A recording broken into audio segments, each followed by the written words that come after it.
So your quick command panel is to the left of the steering wheel over there. That's the charge port, the open lock. If you press that, that will lock the doors. And then there's a quick release on the front. Probably the thing, well, it looks like we already have the auto low on for the wipers, but that's where you'd control your wipers, is the bottom row. And then the fixed, the dash is a low speed and a fixed high speed. So without the rain sensor checking it. As far as setup goes on the steering wheel, right side is your kind of media and volume controls and Alexa commands, and then left side is the Dream Drive commands. So the little speedo type image turns the system on. This button sets it, and then the rocker switch up or down adjusts your speed level, and that will all change in the center display. Right side display is your quick commands, and to display your either quick setup to home or to work, navigation, music, phone settings. And then we have the center display down here. This is all of your vehicle functions. So let's press the seats button on the top. So these are all the different adjustments for the seat here. So if you want to make any adjustments to your seating position, let's do that before we take off. So that's a cushion tilt on the bottom.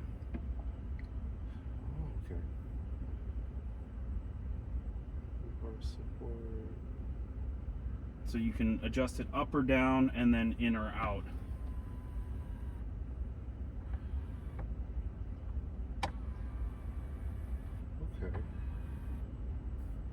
In addition to that, you can do both the driver and the passenger seat.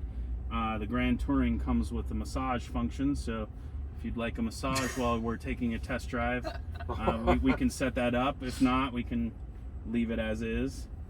And then let's go back to the main function button. Press that one down there. So this is your steering wheel adjustment, your mirror adjustment, and then the power fold for the mirrors. Front trunk, rear trunk, door locks, glove box. And then you have your quick access to brightness. Let me see what we're at for. Is this temperature comfortable, or would you like it a little bit cooler? That's fine. Okay. And then you have themes. So if you look up here at the spine trim light, and then around the doors, you have different moods and different levels of intensity that you can make on the vehicle. Changes space, solitude. So this is a little bit like desert, Mojave. Serene, like the redwoods. Wonder, more of like daytime desert. And then Inspire, like the ocean. Nice. And then we also have the charging menu. So the Lucid Air runs on a 900 volt system, which on the 350 kilowatt charger from Electrify America can add over 200 miles of charge in just under 20 minutes. So from here you can set the charge limit, you know, if it's for distance or if you want kind of a daily. Why it's not moving right now. And then you have your other vehicle settings in the little gear menu. Typically, sorry. Tire pressure, drive settings, that's the one I was looking for. So you drive an ID4 currently, correct? Do you use the regenerative braking? Is there an adjustment? So for the ID4, the regenerative braking, it's not, say, very aggressive. It's just, it does the stop, but then it creeps. Okay. So do you, how do you want to drive the Lucid Air? Standard is a pretty good amount of regenerative braking, and we only have the option for standard or high. High is like almost one pedal driving entirely. We can do standard. Okay. Yeah. And then stop mode, we're currently set up for hold, which Okay. means once you come to a complete stop, you'll see the icon on the center screen that says the brakes are holding the car, or we can leave it to roll where you have to keep your foot on the brake at a stoplight or a stop sign. We could just do hold. Okay. Creep would allow a little bit of, once you go to a stop, if you tap the gas, it will slowly start on its own. Otherwise, where you're currently at, you control all of the forward momentum with the accelerator pedal. So yes, creep or no creep? Let's do with a bit of a creep. Okay. Stability control is on full. Dream drive, we're not gonna get into that today because we're gonna, with the rain, I'm not gonna take you on to the freeway, and it's probably not gonna work with the camera systems anyway. Displays, connectivity, you can connect to Wi-Fi at home to download updates. It will push things over the air to the car as well, but if you're connected to Wi-Fi, you can usually receive it a little bit quicker. Okay. Bluetooth to set up your phone, home link to set up, garage door openers, gates, fences, anything else that you might normally need to enter wherever your residence is, and then data sharing permissions and whatnot. Audio, this is just kind of the equalizer and whatnot. If we go back to the park function, this gives you the around view of the cameras on the car, and it gives you the front or the backup image. Depending on which direction you're currently in the vehicle, it will show front, or if you're backing up, it will show rear. And that's kind of the high-level overview. The stalks on the car, so the left one controls your turn signals, and then the button on the end controls your wiper quick wash, and then the right side is your gear shift knob. So the button on the end is park, which is what we're currently in. Yes.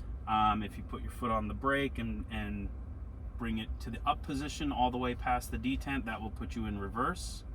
If you bring it all the way down, that will put you in drive. And then if you just if you're in drive or reverse and you go push up but don't pass the detent and hold, it would put you in neutral, either up or down. Oh, okay. Okay, gotcha. And then for the Lucid Air, so kind of space, the screen pulls up out of the way.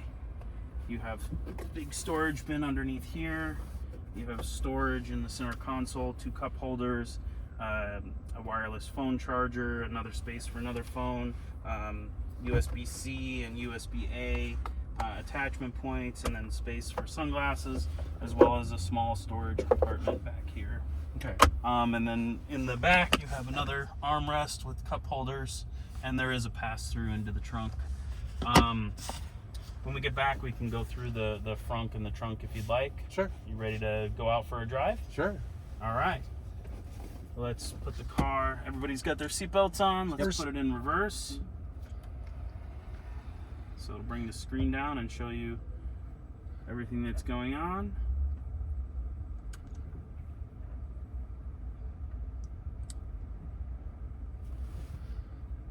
Just watch this car coming back. Okay, they've turned. Straight back. All right, let's shift into drive. All the way down, turn left.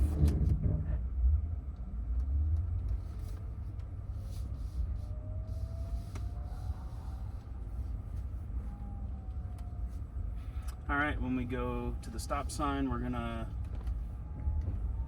continue straight, I think. Let's see.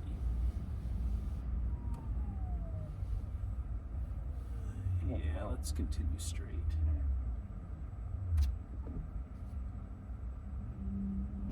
Yeah, the regen in this car is strong.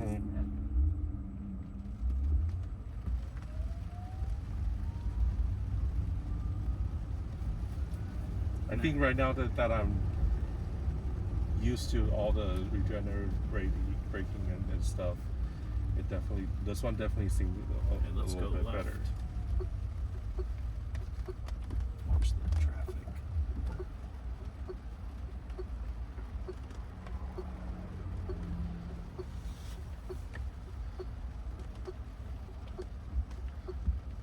is going to go in front of you. Okay. Oh.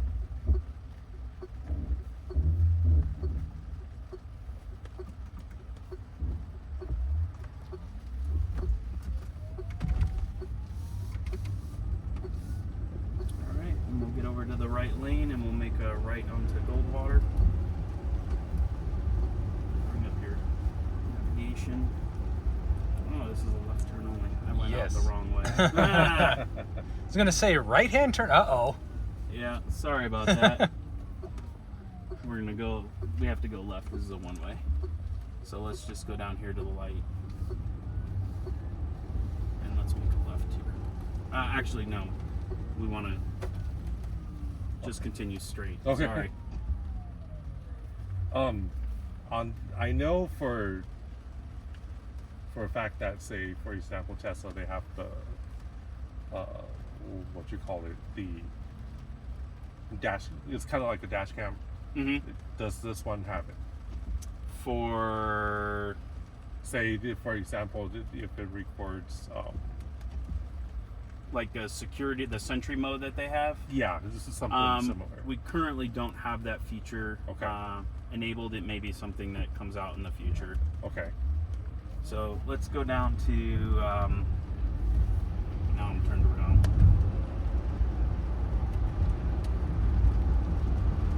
Let's make a left at this light at Camelback, and then we'll go over to Scottsdale Road and head north. Left turn. Oh, this is nice that it has a...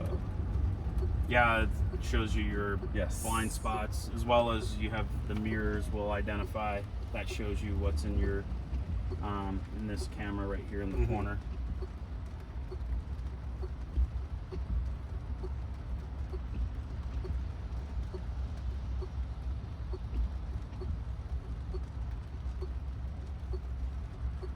Is this one heat absorbent? It does have a reflective coating built into the glass that it doesn't allow the full amount of sunlight and heat to come in. So we'll keep left, go down to Scottsdale Road, and make another left, so probably get it behind. No, this is the mall entrance. Yeah, that's the next one.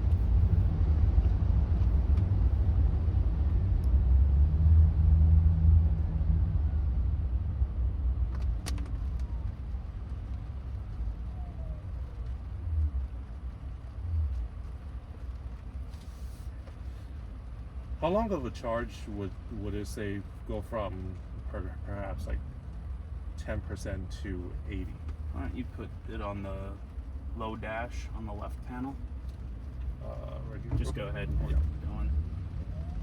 So there's like an equal sign and then a minus sign next to it. Press the minus sign, and that'll put the wipers in just low speed mode.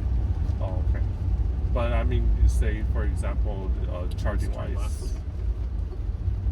So on the 350 kilowatt charger, it'll recover over 200 miles of charge in less than 20 minutes.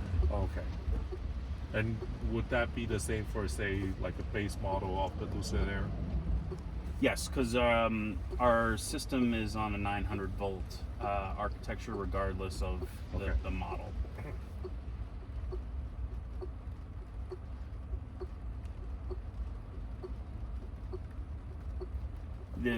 Typically for EVs, where it starts to trickle off is when you get, up above 80%, then they have to kind of reduce the amount of charge rates. Right.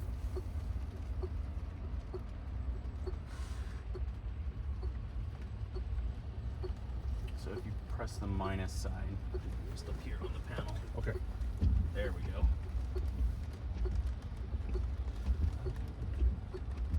Or you can put them to auto high, just left of that.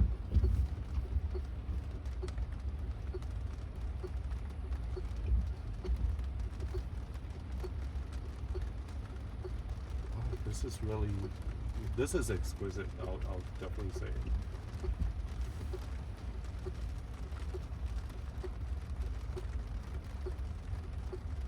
And I definitely don't have enough room here to play No, soccer. Not at all? Yeah.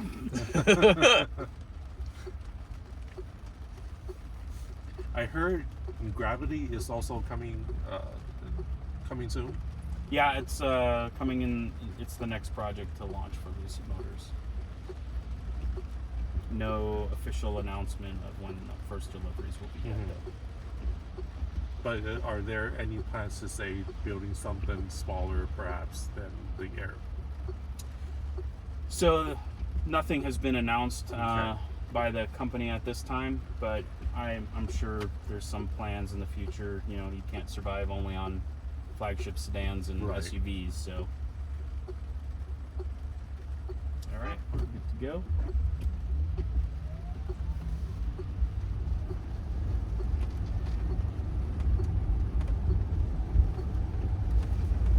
So we're currently in smooth mode, which is kind of like ideal for eco driving or you know, around town. If you want a little bit more of a performance, we offer the Swift, which also changes the hydraulics of the dampers, so it's a little bit stiffer. And then sprint mode is the maximum performance of the powertrain. Also in Swift and Sprint, the steering effort increases a little bit more over the smooth mode.